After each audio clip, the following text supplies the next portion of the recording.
This podcast has given me the ability to reach out and have interviews with musicians and artists from all genres. My guest, Benny Phonic, here in the next few weeks, he has several genres he sings with and performs with. This is I Don't Even Know Where I've Been by Benji Phonic, who'll be a guest on my upcoming podcast in a few weeks here on Chit Chat, the encouraging One Note podcast. I walk the streets of the city at night, and I don't even know where I've been. I struggle hard just to stand in the light, and I don't even know where I've been. I see the light shine down from the trees, and I can feel the power moving up the back of my knees until my head spins in the summertime breeze, and I don't even know where I've been. I can't remember such a beautiful day, all the tremors of the night just fading away. I could be in Hollywood, Cape Town, or Bombay. I don't even know where I've been. I walk the streets of the city at night, and I don't even know where I've been. I struggle hard just to stand in the light, and I don't even know where I've been. The city burns to mechanical beats with an urban education from the heart of the street. So I dance to the rhythm of the radiant heat, and I don't even know where I've been. Walking down the beach with a guitar in my hand, I could feel the percolation of my feet in the sand. I could be in Abu Dhabi or the Sea of Japan, and I don't even know where I've been. I walk the streets of the city at night, and I don't even know where I've been. I struggle hard just to stand in the light, and I don't even know where I've been.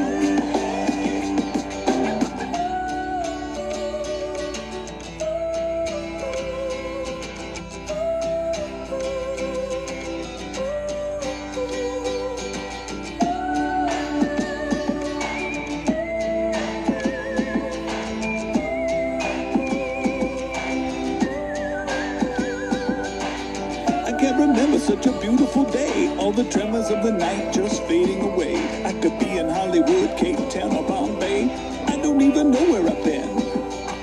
I walk the streets of the city at night, and I don't even know where I've been. I struggle hard just to stand in the light, and I don't even know where I've been. I walk the streets of the city at night, and I don't even know where I've been. I can't remember such a beautiful day. I struggle hard just to stand in the light, and I don't even know where I've been. I can't remember such a beautiful day.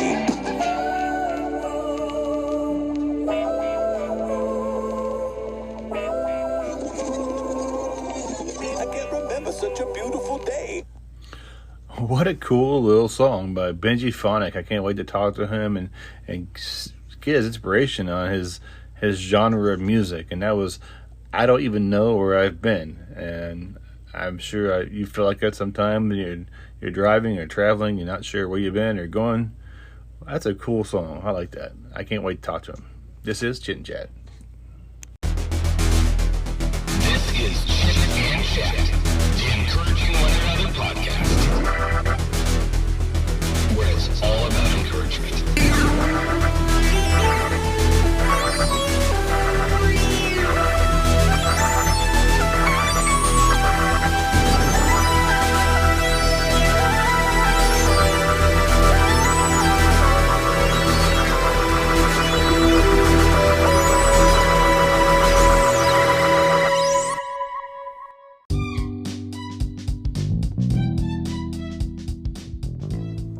Hello, everyone, and welcome to Chit and Chat, the encouraging One Note podcast.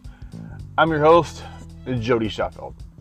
Each and every week, I reach out to amazing people from all walks of life, comedians, musicians, sports personalities, and many, many others. Today, my guest has a common similarity to a guest I had on a few months ago, Will Sutton. She was on the NBC show The Titans Games as well. She's also a small business owner, a winemaker of Goat Wine, G-O-A-T, 7 times CrossFit Games athlete, a fitness coach and trainer. I'm excited to pick her brain on who's inspired her and who's encouraged her throughout her career. Ladies and gentlemen, my guest is today Margaux Alvarez. Hello, Margaux. Hi, Jody. How are you? Good, yourself? I'm doing great. Thank you. Hear me okay? Yep, good to go. Awesome. How are yourself? Yeah, I hear you great. Awesome. Ladies and gentlemen, today my guest is Margaux Alvarez, and I'm excited to talk with her. And she is a multi-talented, doing everything these days. What's the weather like in your neck of the woods? It is actually really hot. I'm out of Las Vegas, and we got kind of a heat wave, so it's been about 108, 110 this past few days. Oof. I was hoping it was going to get a little cooler after the rain we got a couple weeks ago, but a couple more weeks of summer, I think. Before we dive into some fun conversations, I like to throw icebreaker questions at my guest. Hope you don't mind. And keep you on your toes. I like to ask 5 questions. And the reason why I have 5, because this part of the podcast is brought to you by Tequiza. They have 5 kinds of tacos. Do you like tacos? I love tacos. They're a hot spot in Las Vegas for tacos. There are a couple of good handful of places. Yesterday was Taco Tuesday. Went out for a girlfriend's birthday, and they have like all you can eat tacos. So I'm a huge fan of like carne asada tacos. Yeah, so those are probably like my favorite. Question number 1: what is one food you will never give up? Ooh, steak. Hands down. Yeah. My wife's the same way. She loves steak. That's awesome. It's my favorite. If you were a book, what would your title be? Wow, that's a great question.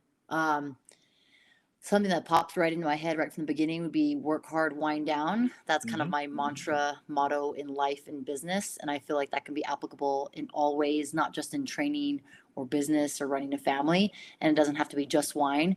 Obviously the wind down is partial because I own a wine company and I do a lot of business in that realm. But I would say work hard, wind down. That's a great question. I've never had that posed to me.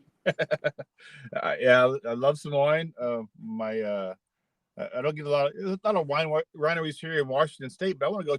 I can try some sampling sometime. Just so busy doing jobs, it's hard to get away sometimes.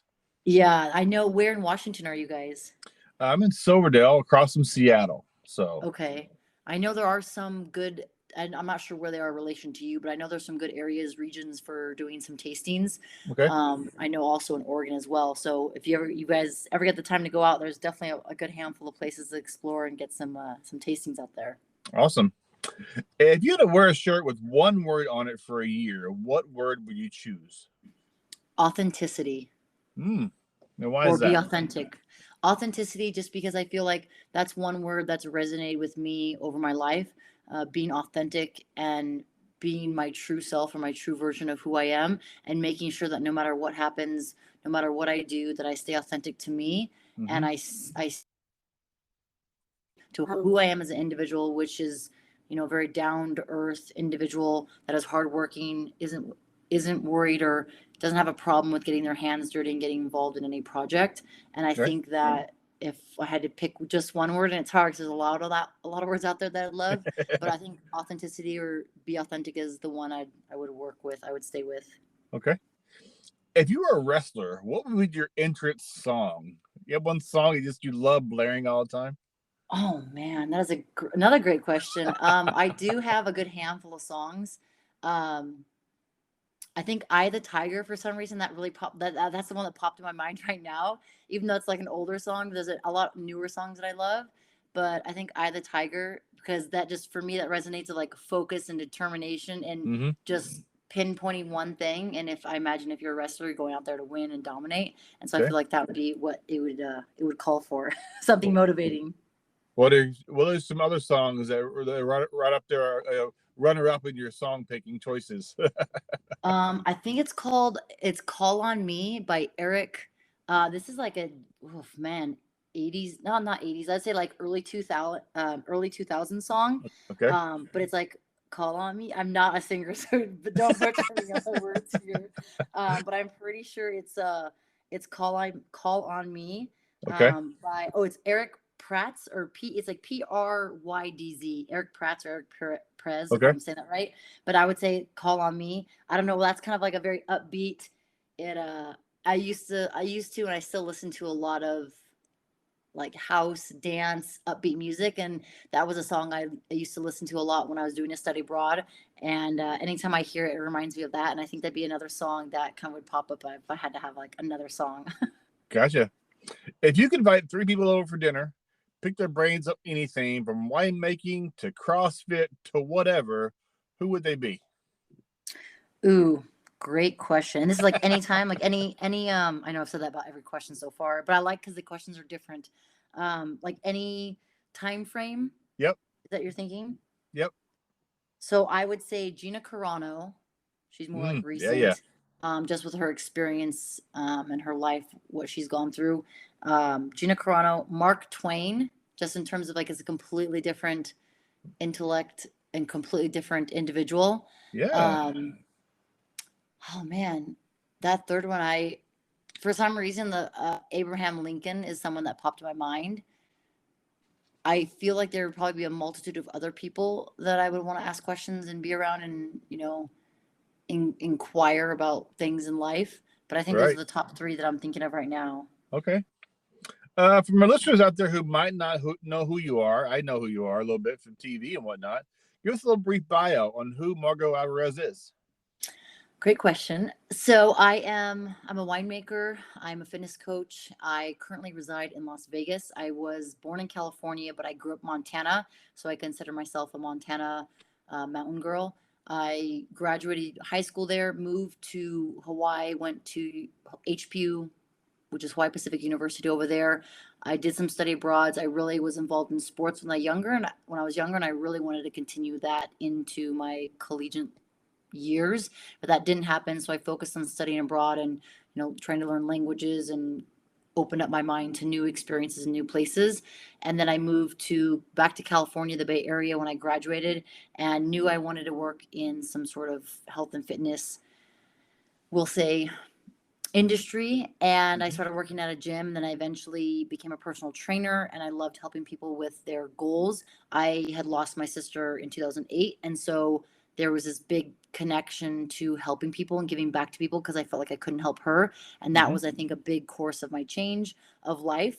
And so I found CrossFit in 2011, and that over the next 10, 11 years was a big chapter of my life where I focused on training others, but then also training to compete at the CrossFit Games. And I focused on that from about 2011 to about 2019, 2020, and moved around a lot, worked on seminar staff with CrossFit, traveled, coached, competed, and met amazing people within the community. And during that time, I was also doing home production wine on the side. And I decided I wanted to launch my company and build a wine company and brand around my message of, working hard and winding down and balancing both the aspects of training and Right. life. And so I launched my business in 2017 while competing at the CrossFit Games and was able to grow that over the past 5 years. I moved to Las Vegas in 2018 and decided I wanted to focus more on that. So my last year competing was in 2019 as a team, competed 6 years at the CrossFit Games as an individual. And then my last year was that final year as a team. Then I applied and got selected for the Titan Games in 2020. And I continue to focus on my brand and my business and have developed that over the past 5 6 years now, 5 years as of July, and decided to focus on launching my app earlier this year to help give back into the fitness realm more and coach other people and help program for others. So I know that was kind of a long drawn out answer to like who I am, but it's tough to wrap it up in a nutshell. But I would say fitness, coaching, winemaking, small business owner, and just someone that wants to give back to the community is kind of who I represent. Right. That's kind of the same thing in this podcast. It was a coffee shop idea I had years ago, and, it takes money to run a business and, this and that. So I took me to a podcast. Most of the time I have coffee. I just got off work, so I have a bottle of water. So it's a little, I love having a conversation with people, talking with people. And so this is how the podcast really got started. That's awesome. I love it. How long have you been doing it for?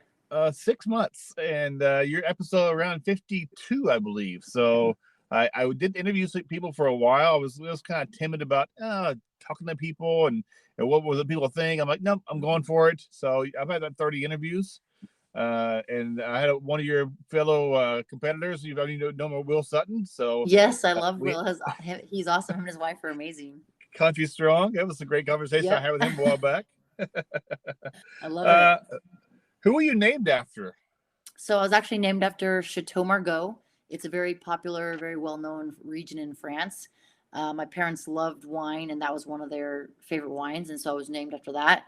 So I find it very fitting that I made my way into the winemaking industry and winemaking world. I feel like sometimes it's, life works out the way it should, or things happen and unfold the way they should. So maybe it was destiny. I do not know, but that's what I'm named after. What's it like making wine? I love it. It's a very hard process. But I feel like selling wine's a lot harder of a process. Okay. I love the physical aspect. I love the agricultural. I love being outdoors. I love, having to pull 300-pound bins through the sand, just because it's physically rewarding when you look at the end of the day, the row that you just picked the grapes off. You're like, man, I accomplished that. I did a lot. It's very fulfilling and very rewarding. It's a very strenuous job because you're lifting odd objects and wheelbarrows and having to load grapes into the bin, crush them, do punch downs. But that was very rewarding. I love that part. Once I was doing that for a couple years, the harder part, like I said, is the selling of the wine, because you can have this amazing wine with a beautiful label, but how do you get it onto shelves? How do you get people to taste the wine if they never heard of who you are? And so that's where, when I moved to Vegas, that's where I was like, all right, this is difficult, because if I want to get to distribution, I have to show that not only the distributor, but also the sales rep see what I see in terms of sharing a story or telling the community what life's about or what the wine is about, not just the juice inside, but also the story and the connection that it can create with people. And Right. I'm grateful for the CrossFit and the fitness community, because they've been super supportive. And if it wasn't, for the camaraderie and the community of everyone, it would have been a different trajectory for sure, because it's a very saturated industry. And, showing people like, hey, this is my wine and this is how I want to brand it and this is how I want to share it and showcase it to other people. It's a very difficult industry, because there are large companies with very deep pockets that can out budget or out promote my wine. So that's probably been one of the hardest parts of actually selling and marketing and getting my wine out there. Okay. And if you need help promoting, I have a small following. I love to help share your wine to folks around the world. And I love it. I appreciate that. So whatever I can do to help out as well. Thank you for that, being on today, first of all, too. And explain the GOAT. Is that the greatest of all time wine? Yes, it is. Okay. All right. Yeah. So we created labels. I wanted the label to tell a story and showcase and share something that maybe was personal to me that hopefully would relate to others. And for the GOAT, this label would resonate a little bit more in the fitness realm. People use GOAT a lot in sports. They say, Tiger Woods in golf. Or you pick some people say Tom Brady in football. Obviously, that's debatable depending on the team that you have.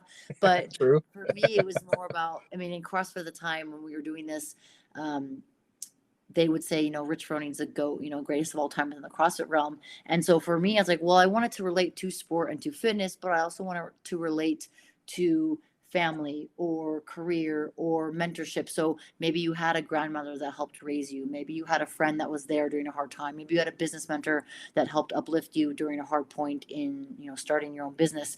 And so the GOAT could be anyone in your life, who's the greatest of all times in your life. It doesn't have to just be sport. And of course, having a picture of a goat on there makes it fun because it's play on word. And it's interesting because depending on the generation you grew up in, a lot of younger individuals, they see goat and they're like, oh, greatest of all time. And then maybe some different generations see that and like, oh, it's a goat. And so again, it's a kind of a double meaning, which is cool because I want to be able to relate with many different people.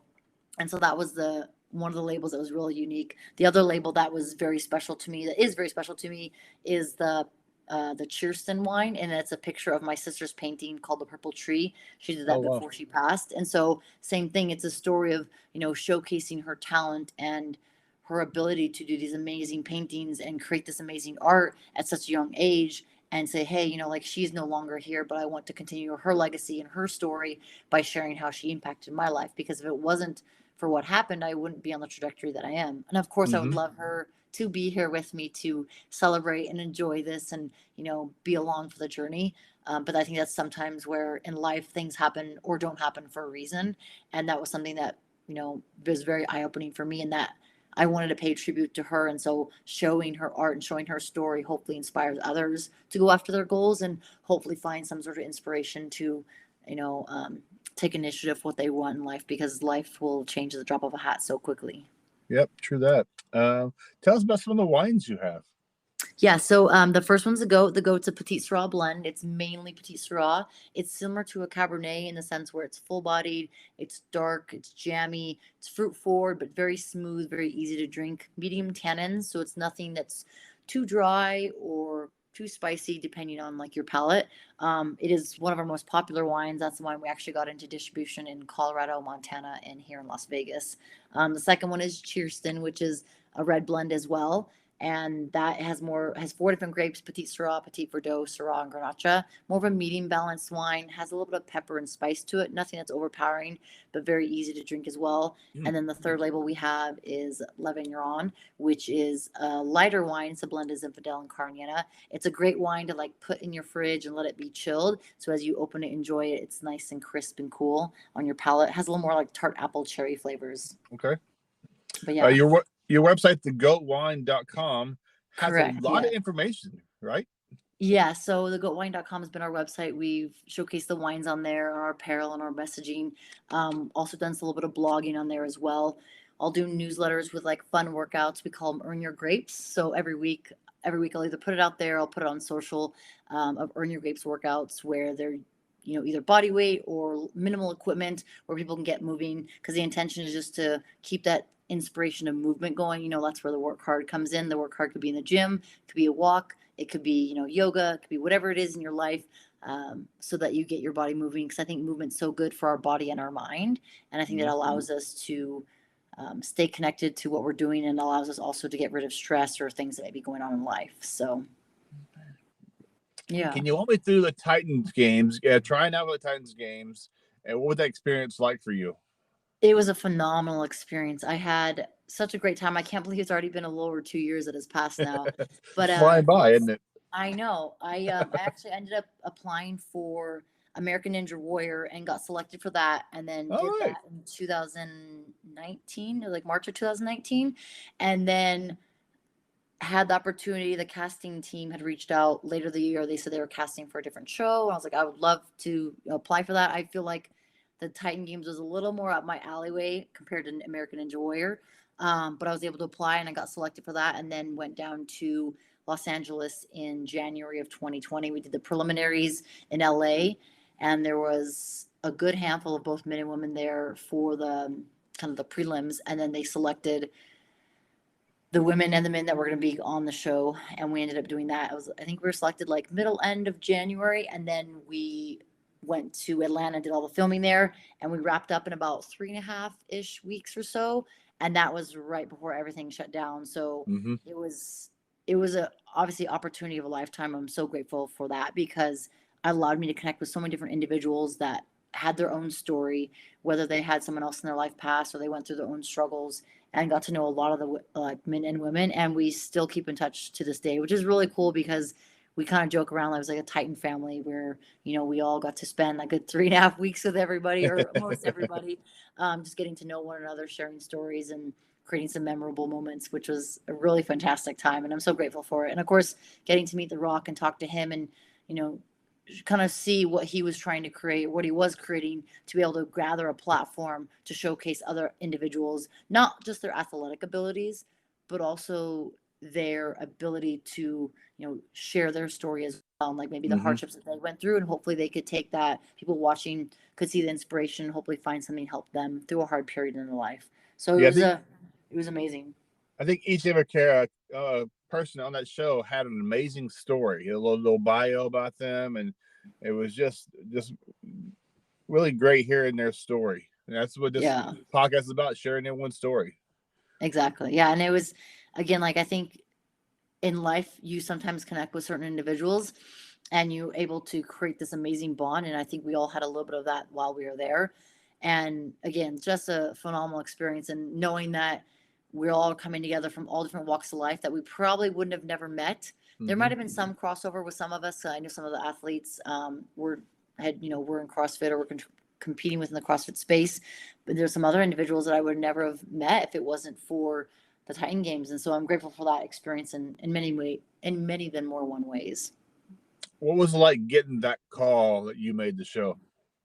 It was very exciting. I have like a very big grin on my face because I think, not everyone gets that call, and especially to be accepted and be able to come down for that. That was a very exciting moment because an opportunity or a door that opens like that is definitely not guaranteed. And I think with my life experiences, sometimes we think or we tell ourselves like, oh, it doesn't work because of XYZ. I'll do it next time. But it's like there may not be a next time. And so I was very grateful for it and made sure to take the most of every opportunity and make it work and, move my schedule around to be able to do what I needed to do to get down there. When you arrived and you walked into the Coliseum, hearing the roar of the crowd, and what was that feeling? Did you get goosebumps just thinking about that experience at the time?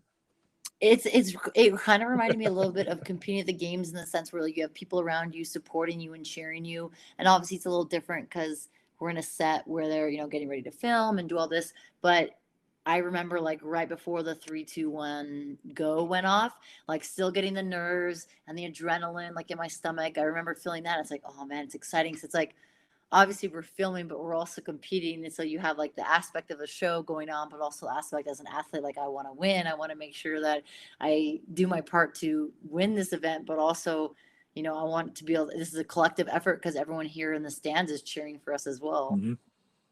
Yeah, your family was there too. That was kind of a great experience having your family there, right? Yeah, my mom, my sister, Remy, were both able to make it down. So that was really cool. My mom has been super supportive over the years. When we were little girls, she'd always drive us to different like events and activities that we had, whether that was like ballet or taekwondo or golf. And so she was always there to, get us where we needed to go. And so to have her there and support me, and it was awesome. And obviously my younger sister was great. And it was very hard for my mom to like her daughters.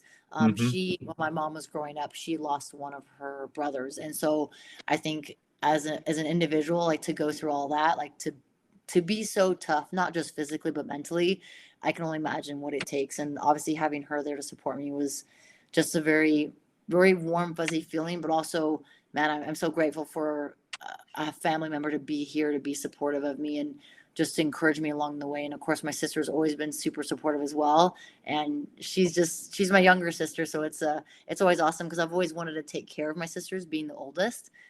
So it's hopefully giving her inspiration to go for her goals. Gotcha. Yeah. What were some of the events you took on, and did you have a favorite one or one just kicked your butt? Oof. So the first event we took on, it was the wheels. We had 5 different wheels that we had to like wheel off or turn off on the wall. That one was fun because it was all about kind of understanding and knowing your strength, your capacity, but also not knowing how heavy it was going to feel as you popped off to the other side and pulled the rope to like teeter totter it to get it to go parallel to the floor. And so that was definitely one of my favorites. I think one of the hardest ones was the one where because my competitor that I went against was Kelly Stone. She was on one side, I was on the other, and we had to climb up the ladders and run to the center of the wall. Oh, and we yeah. had to like push the wall back and forth. Lunar impact. Yeah. And so that one I think was the most strenuous because you don't know where your competitor's at. You don't know what they're looking like unless you maybe glimpse them in like if you saw them on TV or if someone said like, hey, she's doing this or she's doing that. So you didn't really know what they were doing to support the wall. You didn't know what their face looked like. And we were up there for a lot longer than the actual like clip that they show on TV. But that was probably one of the hardest because afterwards my legs and quads were smoked just from like it's almost like holding like a wall sit, but you're actively pushing into the wall, constantly trying to keep tension. And so that was probably one of the hardest ones. And then I wouldn't say that one of the funnest or the most fun, we'll say, was the one with Courtney Roselle, who she was the champion of the East. Her and I went up against each other in the you had the poles, like you had two poles Oh on yeah. each side you had to pull Yep. out, and then the center pole was a little higher up, and then we kind of same thing where we had to go against each other but you couldn't see each other. That was probably the most fun because you're holding on for dear life, so it's a factor of not having the earth really down underneath you as the ground to push against. You have to push against a wall that's or like a Hmm. pyramid setup wall. But that was fun because it's like, man, it came down to, for us, it was kind of this back and forth. And then for me at the very end, it was the last couple inches to get it to hit the target. So I think that was probably like the most exciting, the most fun. I think that's the one Rule said was just his legs were like tree trunks. He just popped up there and pulled it out like seconds. I'm like, holy moly, that's crazy. Yeah, I try to like wrap every part of my body around there, my legs, my arms, my forearms, and just have as much contact with that pole as possible. You had some highs and lows against Mount Olympus. That is one beast in itself, wasn't it? Yeah, I actually I love that a lot because I love the obscurity of the training. So you had some dynamic stuff where you had to pop over the walls or pop over the objects in front of you. Then you had to flip that box, and then the little bit of the agility of going up and down through that cage. It's very tight and compact. So you got to be agile and be able to like get on your hands and knees and climb up and around. And of course, the favorite part was pulling that ball because it's like I've done a lot of sled pulls and pushes, Mm-hmm. and that mimicked some of my training because like you're pulling this object. And for me, I was like, let's do more of this. I love odd object training. So you're also a fitness coach and trainer. What's it like in helping people eating right and working out properly these days? I love it. Obviously there's challenges with everything, but to be able to provide insight and information to those that maybe have no knowledge or understanding, it's something that I feel like is so valuable, at least for both aspects, for both parties involved. I know that I'm so saturated in the fitness and health aspect where it's like, I know this, I know my macros, or I know, types of meals to cook, what's going to give me a good ratio of protein, fat, carbs, and working with individuals that have maybe no knowledge or very brief understanding to be able to provide some insight and education for them is huge. I hope it's information that's going to help them make changes in their life so they can hopefully take that on for themselves, for their family or their friends around them. And I feel like you can get caught up in your bubble sometimes where it's like, oh, everybody knows this information. But if you go somewhere where maybe it's not as accessible or it's not as viable, then you kind of get like a check in your mind is like, all right, cool. Like maybe they don't have access to information, or like this might be common knowledge to me. It may Mm-hmm. not be to them. So for me, working with individuals and hopefully helping them and giving them guiding information or saying, hey, this is what's worked for me, or this is what I found.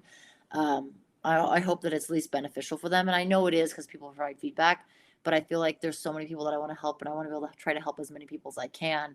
And sometimes it's just small steps at a time, one person at a time. Yeah, I saw some of your videos that seem pretty basic exercises to do, and it's not too strenuous. You can do it in your living room or your office. So I think that's very, Yeah. very key for people to do that. Thank you. Yeah, I think I focus a lot on my YouTube with mobility exercises, body weight exercises, and for myself, I've competed at such a high level, and I've been able to do all these very high skill movements, and that's great. And I think there's a good handful of people that have that ability out there. But if you're just starting your fitness journey, or you're just getting back into your fitness journey, starting slow and steady and creating consistency every single day is important. And just doing something a little bit every single day is huge. I think a lot of people, even myself, I underestimated walking. I was like, I'm not sweating super hard. I'm not out of breath, but walking is so great for your body. And if you haven't done or aren't doing any exercise and you're looking to get started, start by walking, 5-10 minutes a day, and then slowly adding a minute each day, slowly adding a little bit of more mobility. And I wanted to make it accessible to, hey, like no matter where you're going, whether you're traveling, you're flying, you're driving, you have no access to equipment, body weight movements can be great, walking can be great, running can be great. And again, it's just hopefully giving some people some information like, here's my videos, check them out, like whatever it might be, like take what you like, disregard what you don't like, but find something that resonates with you and incorporate that into your lifestyle. Because I think we all have different intentions and goals, and we all have different kind of achievements we want to work towards. And I think it's important to hopefully just provide as much as I can. So I'll put a lot on my YouTube for that.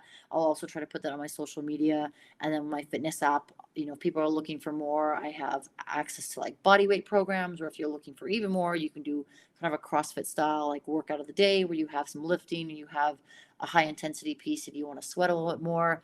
And again, it's that information and knowledge. It's for some people, it's like the back of their hand. For other people, it's like a whole new world. Right. As I do some research about you, I went online. I found a lot of pictures of you with really big guns on shooting ranges.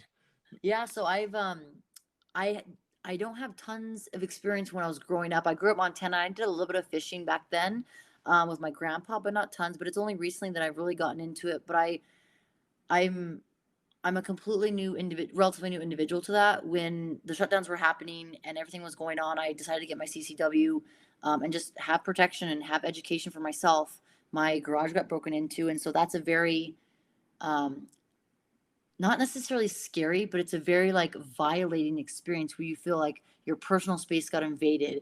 And it was frustrating because like this is my space and someone broke in and took my stuff, and I'm like, I don't want to feel like that. And I was like, well, if I can at least educate myself or take classes to get educated, get my CCW, which is concealed carry or concealed carry weapon, to be able to protect myself if anything comes up. Like that's great, but now I want to take classes to understand a little more. So I've taken some additional classes with a shotgun and a rifle to just be more educated and like, hey, if I have to protect myself, like this is important, this is valuable to myself.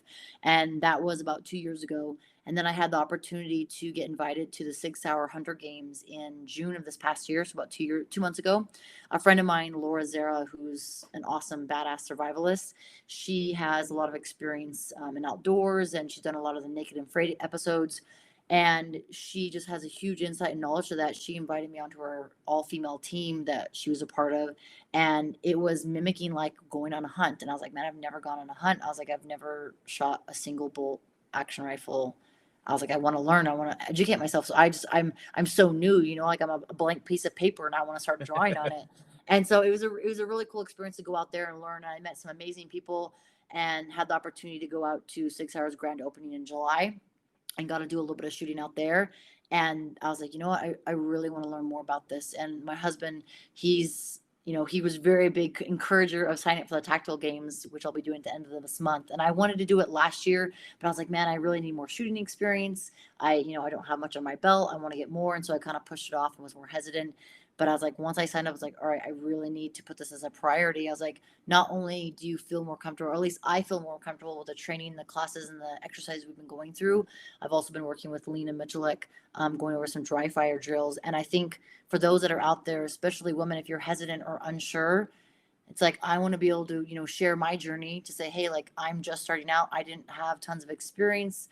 I wasn't in the military. I wish I would have contributed and would have signed up years ago, but my path didn't take me that way. And so I'm learning now. So if I hopefully can share with other people and showcase that'd be amazing.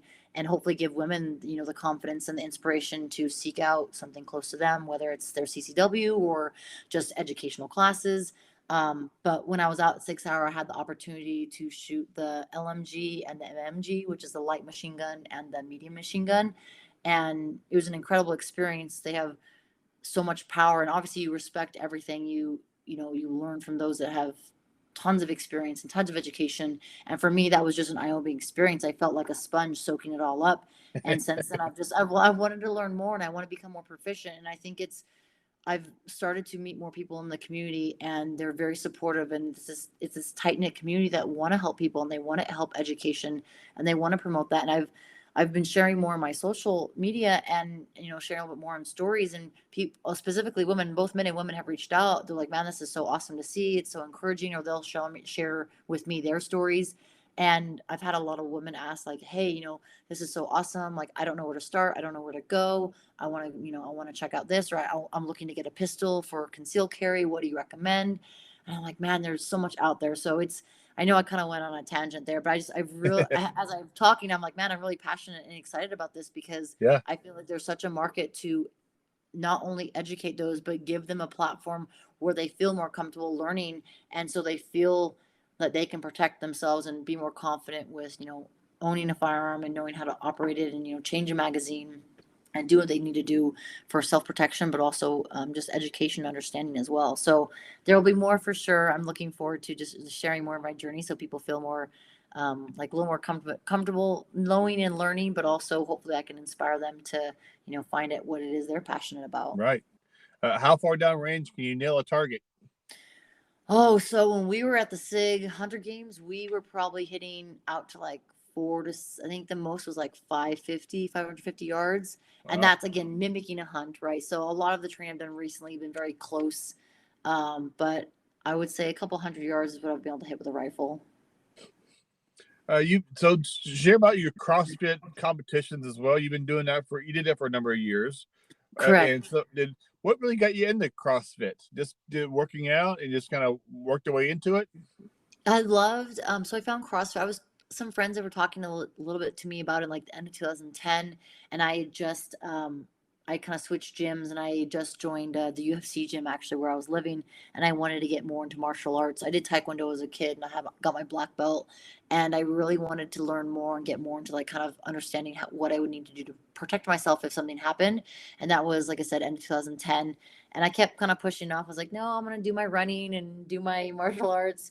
But some friends I was a personal trainer. I was doing some one-on-ones, and then I went back to marketing and doing marketing coordinating at a marketing coordinating position at a job in Oakland, California. And I love that, but I was always drawn back to the fitness and drawn back into that aspect. And so finally, as 2011 rolled around, I had a friend that was like, hey, I'm going to go check out this CrossFit gym. I was like, all right, well, I've been hearing a little bit about it. I'll check it out.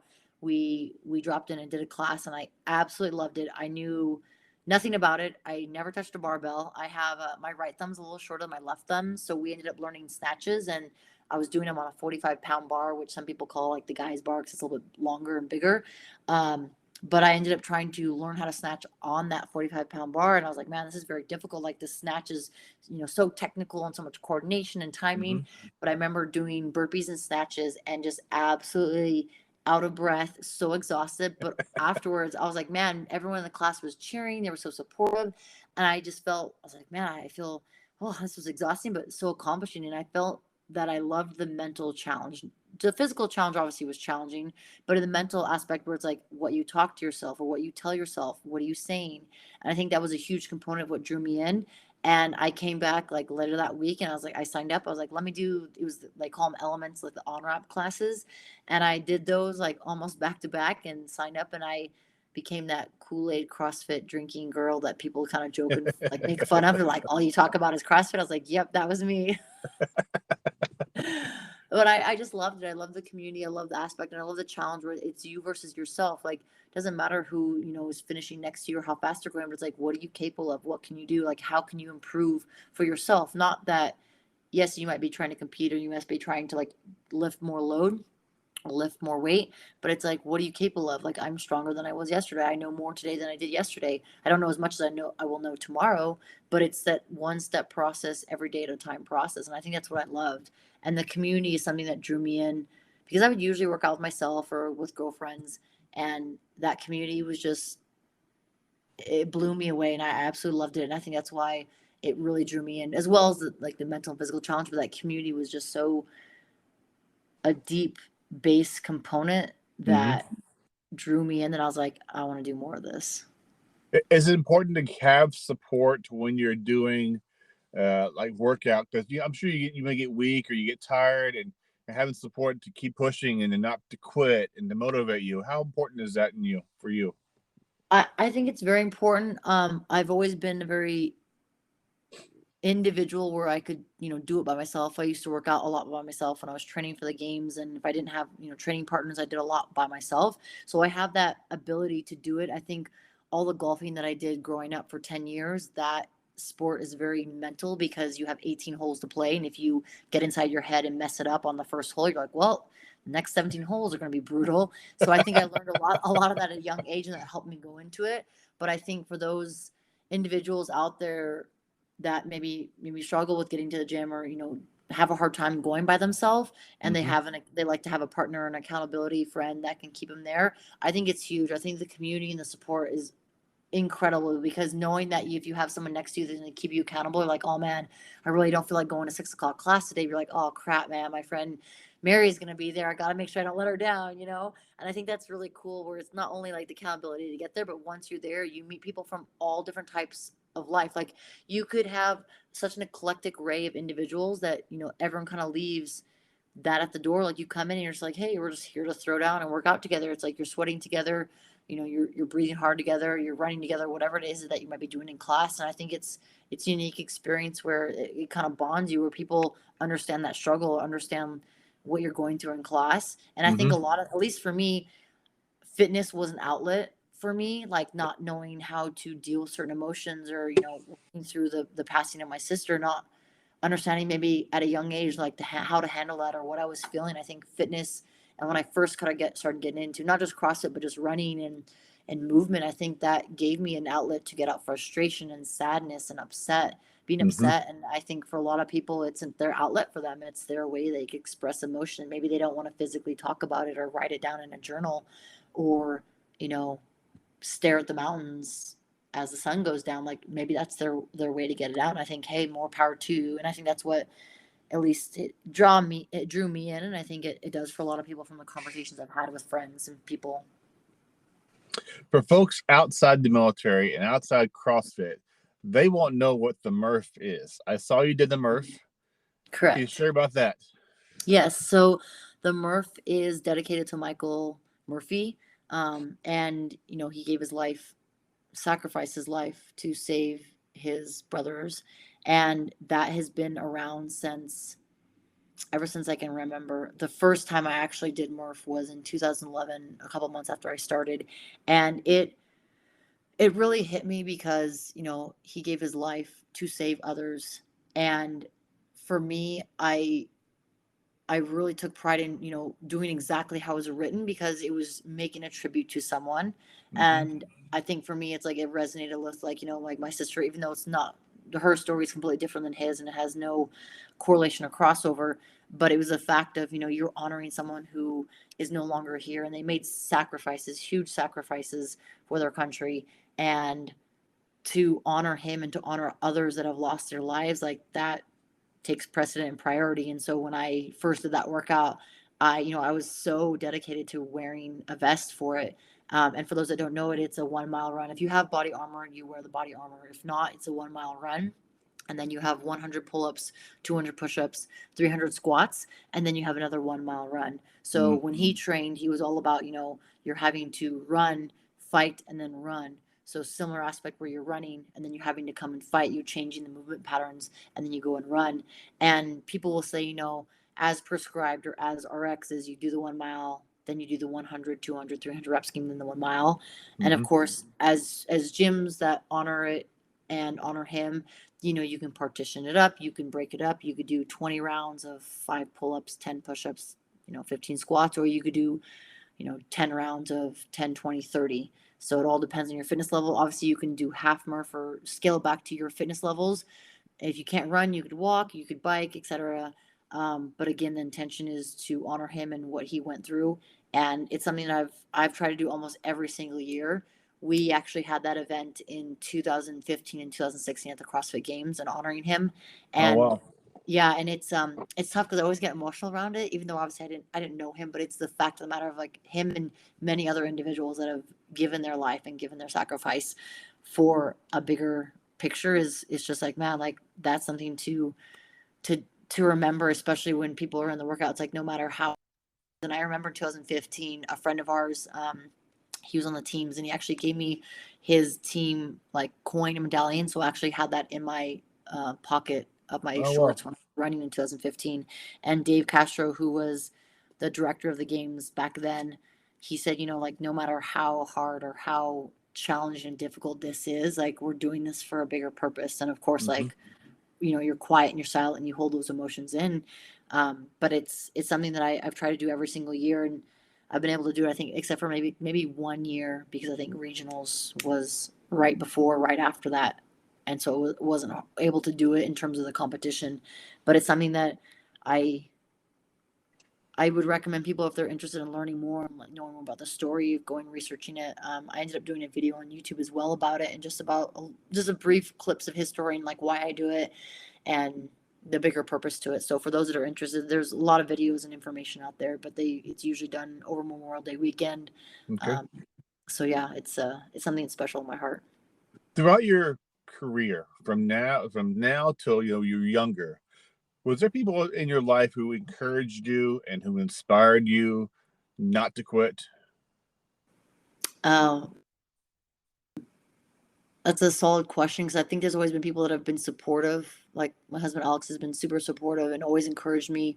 My mom, again, always encouraging as well. And I don't know if I've ever felt about, I think there's probably thoughts to myself that I would keep to myself, where I'm like, man, like, I'm not sure if I can do this, or man, like, this is harder than I want it to be, or man, this isn't going as well as I thought it would be. Mm-hmm. But there was never really a point where I thought like, man, I'm going to quit. I think it was tough because there was a point where when I started my business and, started doing the custom crush and driving the grapes to the facility to start the wine company in 2016 and leading to the 2017, there was a point where I was like, man, it was hard mentally, because I was trying to do two things at 100%, trying to start a company and trying to get all the legalities and the legal paperwork and all that going, but then also trying to be physically there and present for my training. So I created a schedule. Like, I'd get up in the morning, I'd do 2 hours of work for the business, for the new wine company, and then I'll be in the gym after that for 6 to 8 hours, and then after that, close the day with a couple hours of whatever I need to do, emails or follow up for paperwork.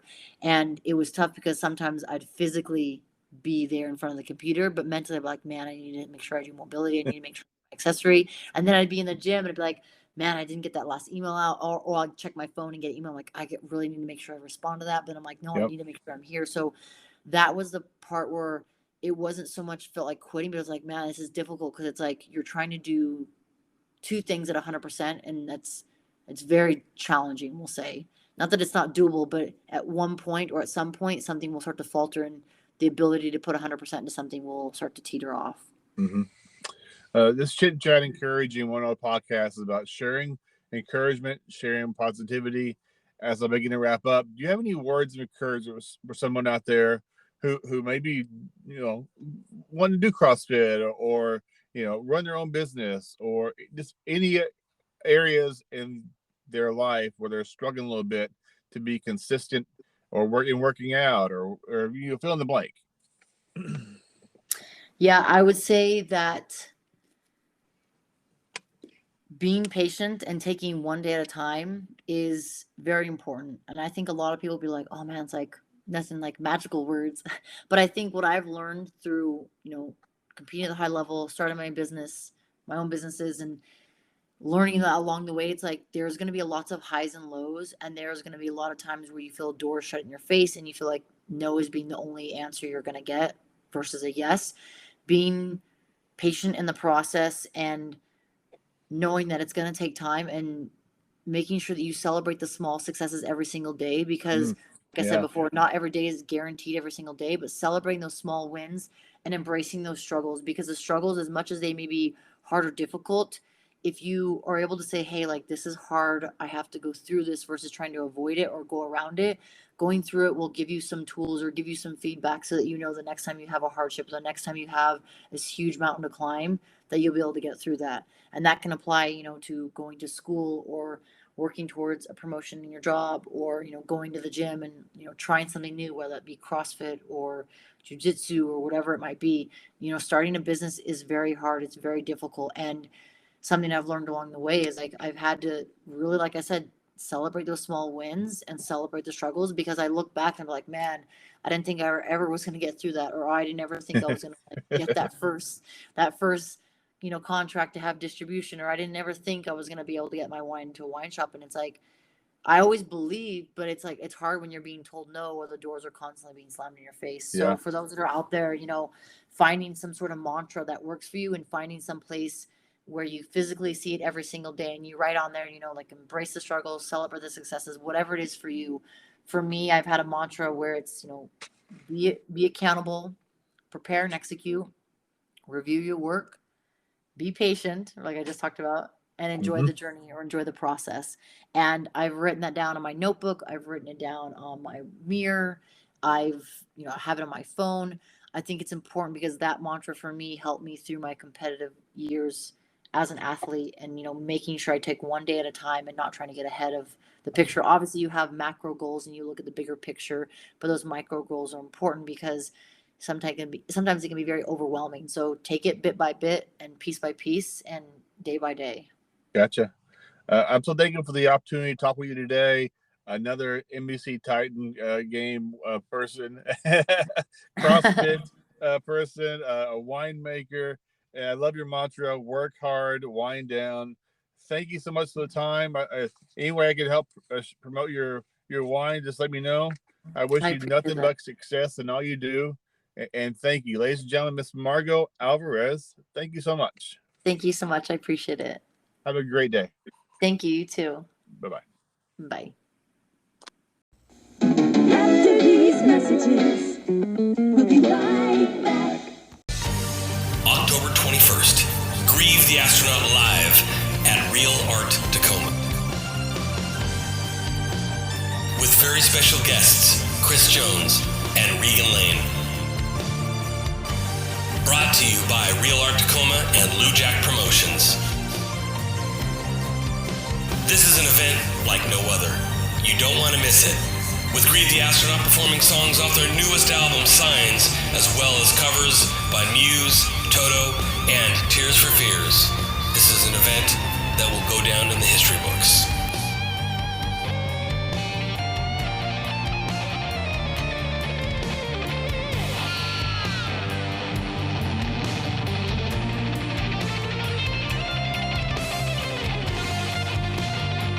Tickets are on sale now at realarttacoma.com.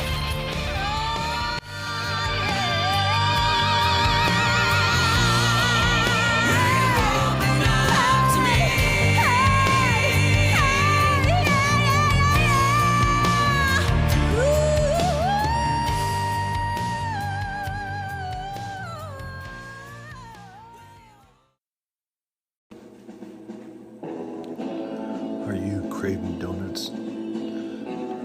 Not those pre-packaged, been sitting on the shelf for who knows how long at your local grocery store donuts.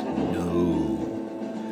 At Lone Star Donuts, they're made fresh daily. These donuts are not your normal one bite and done donuts. No, sir. These are big, light, fluffy, and delicious donuts. They don't have 2 or 3 toppings. They have over 50 toppings, as well as cinnamon rolls, apple fritters, and many other breakfast items. Call ahead and place your order today. Surprise your coworkers or their family with a box of these delicious donuts. Lone Star Donuts. Lone Star Donuts is located at 10876 Maury Place Northwest in Silverdale, Washington. Call and place your order today at 360-204-5021. Tell me you heard about this on the Chit and Chat Encouraging One Another podcast. You can't buy happiness, but you can buy donuts. That's the same thing. That's Lone Star Donuts.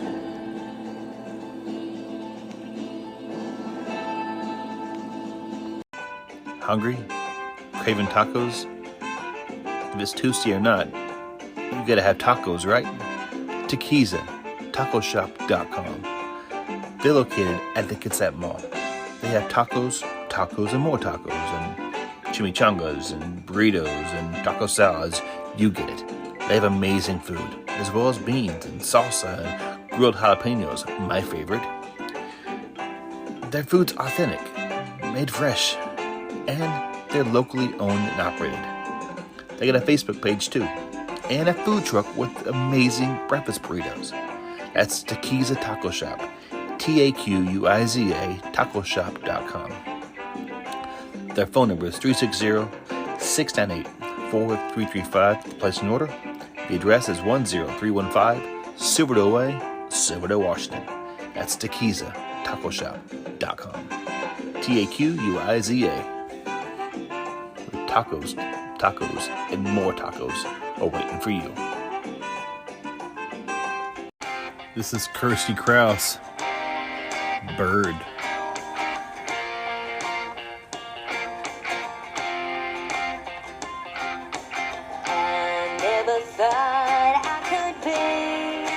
Affected by your criticism, poisoned by your cynicism, lost in the shadows out of me, but living in a shadow of clouds. But this is my philosophy now. Hey, hey, I put my teeth in, baby, forget it. You ain't even strong enough to steal my pride. Share it, don't come, baby, share it with somebody else who wants to waste their time. I'm gonna raise my cheeks and smile for you. Just for the record, I ain't cursing, you ain't worth it, you don't deserve my love.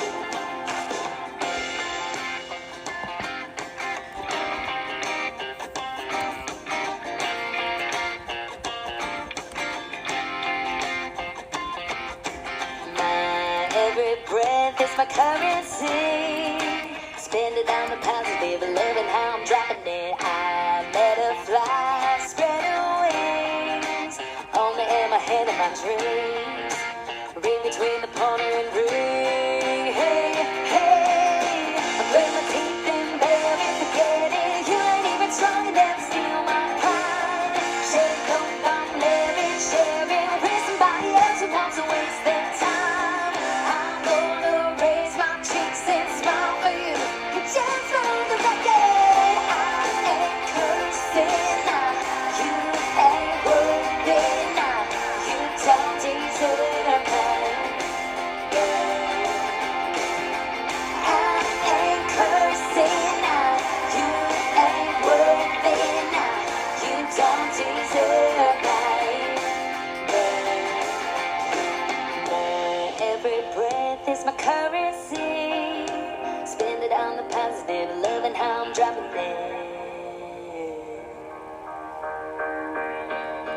I ain't cursing, you ain't worth it, you don't deserve my love. I ain't cursing, you ain't worth it, you don't deserve my love.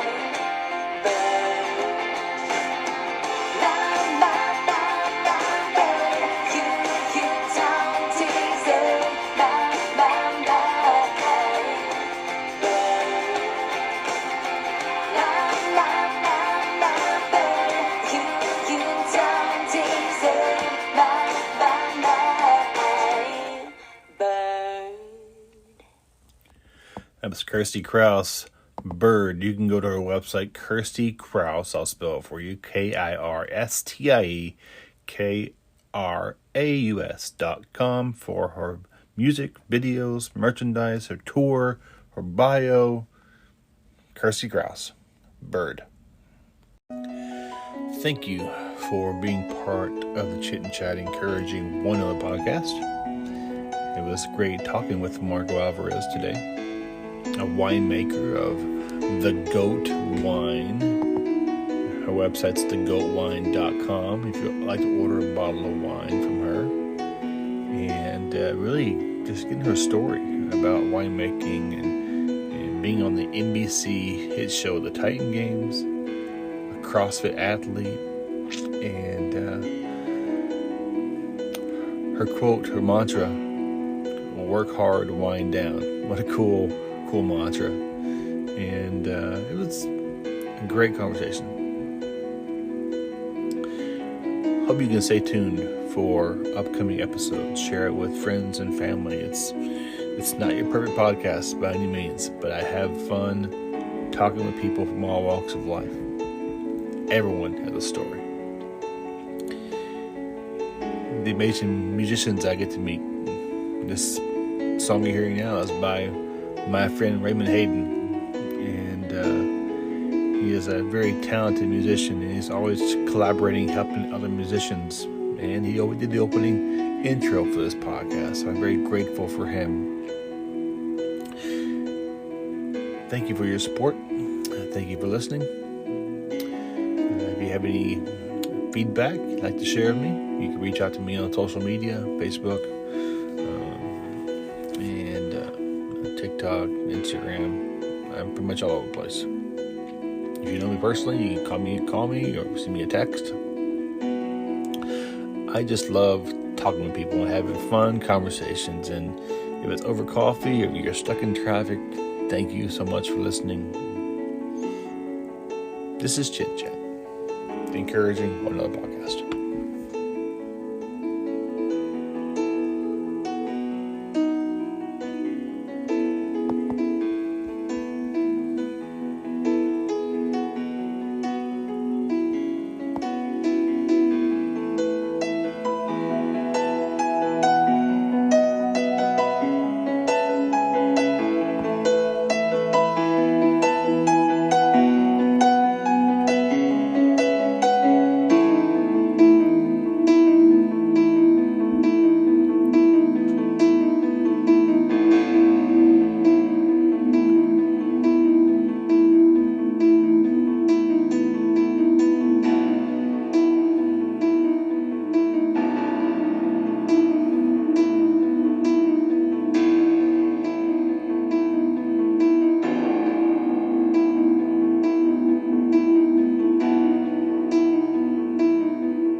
That was Raymond Hayden, Silent Prayer.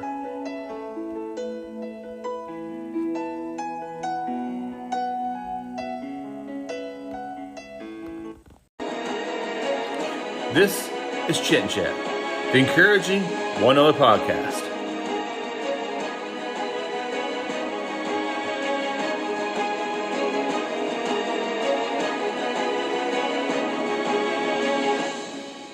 What it's all about, encouraging others.